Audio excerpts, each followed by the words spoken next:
दक्ष news सदैव तुमच्या सोबत।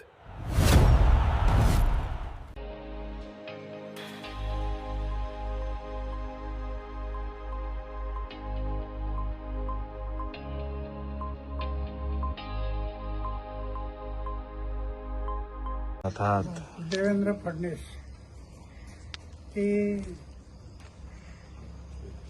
कायदा माहिती अधिकार कायद्यातील 12 जून 2020-26च्या बेकायदेशीर दुरुस्त्या तरतुदी रद्द कराव्या असं आपण मागणी केली होती। त्याबद्दल त्यांनी लिहिलंय, मी त्याच्यात लिहिलं होतं की समाजाच्या हितासाठी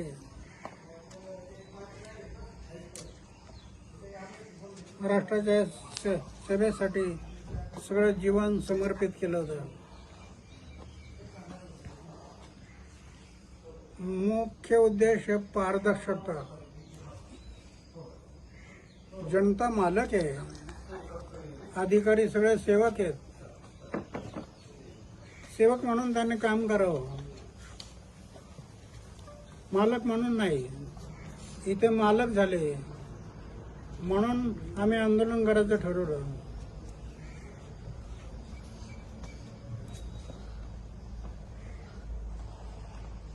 आता सरकारने विचार केला की तुम्ही म्हणता तसं आम्ही करायला तयार आहोत।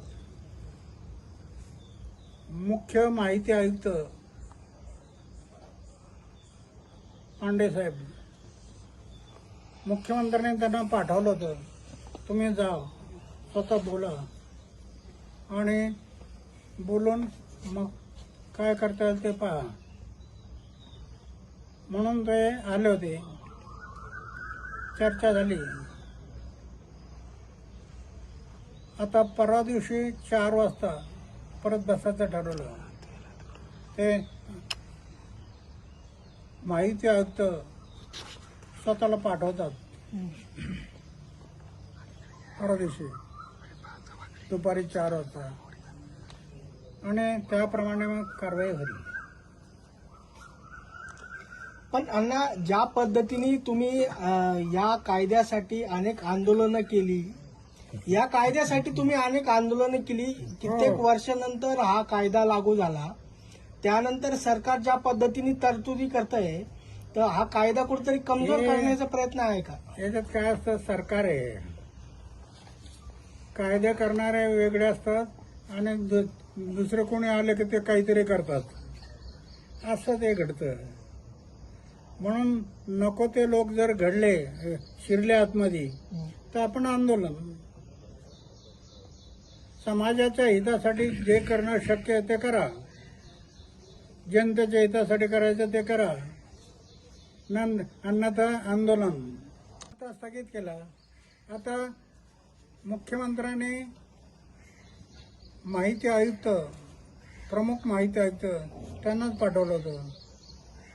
त्यांच्याशी चर्चा झाली आणि ते म्हणे मी स्वतः येतो माहिती आयुक्त म्हणून, कधी यायचं सांगा। ते म्हणणं परवा दिवशी दुपारी 4 वाजता या। मग ते येणार आहेत आणि ते मुख्यमंत्र्यांशी चर्चा करून मग निर्णय घेणार। अण्णा, त्या बैठकीमध्ये जर मागण्याचं समाधान झालं नाही तर 5 तारखेला जे ठरवलेलं आंदोलन हे उपोषण आहे ते होणार आहे का? जर जनतेच्या हिताचं मागण्या आहेत त्या जर होत नसतील तर पुन्हा आंदोलन होणार। माझं जीवनच समाज आणि देशासाठी आहे।